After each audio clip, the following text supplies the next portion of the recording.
Now, the biplane took off from the Grand Strand Airport, but only made it as far as the end of the runway, skidding and crashing into the Intercoastal Waterway. We're live here at the Carolina Country Music Fest, and as you can see behind me, the gates are open. Most people have made their way in, ready to hear Cole Sundell. Guys, if you're not here, you should be here. At 7 p.m., the polls are officially closed here in Horry County. We'll have the unofficial results coming up tonight at 11 p.m. Police are investigating a homicide here in Myrtle Beach. A body was found right here in this parking lot this morning. Now, neighbors who live in the complex behind me say that they heard shots fired around 1 a.m. last night. If your home was damaged by Hurricane Matthew and you still need help, there's another option. A new housing recovery application center will open in Fairbluff. The city of Myrtle Beach has started a new tradition to celebrate the full moon, and as you can see behind me, it's been well received here in the community. Was here at the Waccamaw River, where over the weekend 50-year-old Marty McDaniels passed away in a jet ski collision.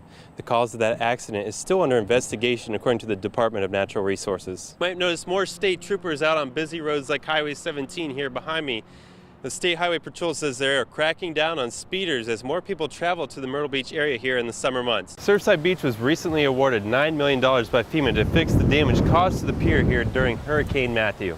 People who live in this area of Highway 501 say this intersection here is a cause for concern. Dozens of sea turtles make their way to Grand Strand beaches each summer, as do millions of tourists. Some exciting sports news for you tonight. Former Myrtle Beach Pelicans pitcher Dwayne Underwood Jr. made his major league debut tonight for the Chicago Cubs. Underwood Jr. is the fifth Myrtle Beach alumnus to make his MLB debut this season. The Raleigh native was originally drafted by the Cubs in the second round of the 2012 draft. According to MLB.com, he joined the Pelicans in the 2015 season as the number 4 prospect in the Cubs organization. Just after 11 a.m. when Executive Airlines' 23 years of perfect flying came crashing down. I don't know whether it slid off the runway or it came down, he lost it and slid off the runway that way, I don't know. It's a plane Tom Dorsey has seen take off and land thousands of times in the 3 years he shared his backyard with the airport. Yeah, that's the biplane that they take people up in. Dorsey was mowing his lawn. When the plane was attempting to land, that's when it went off the runway.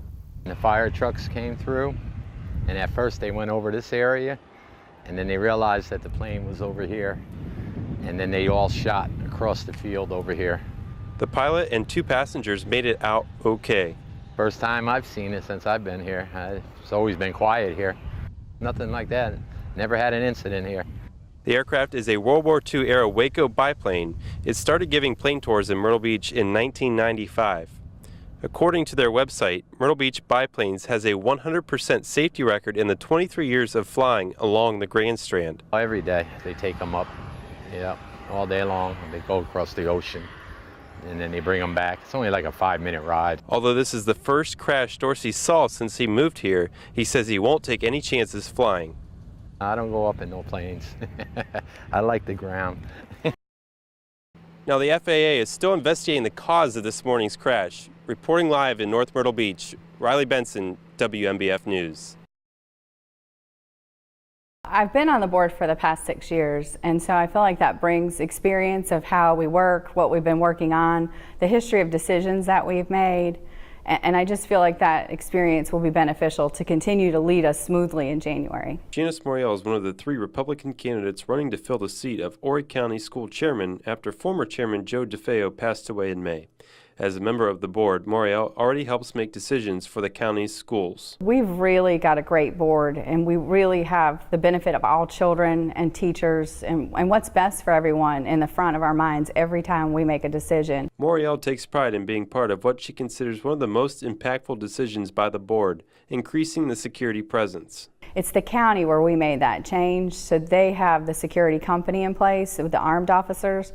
I think it's been a great addition. As a board member for Horry County Schools, Morial believes she shares a deeper connection with the community as a parent. I've always really loved the community that we live in and being a part of Horry County Schools. You could find me working a concession stand at a football game or selling tickets, but it's not because I'm a board member, it's because I'm a parent. Morial believes her experience and connection with the community, along with going back to the basics, make her the perfect candidate for board chairman. We can go back to the basics and have conversations with people. I've had great relationships with teachers, and when I make a decision, I consult my friends who are teachers to say, is this the best thing for you in your classroom classroom and our students. Moriel also stressed how vital it is for you to go out and weigh in on tomorrow's election. It's very important to vote. This is a special election. This is the only thing on the ballot.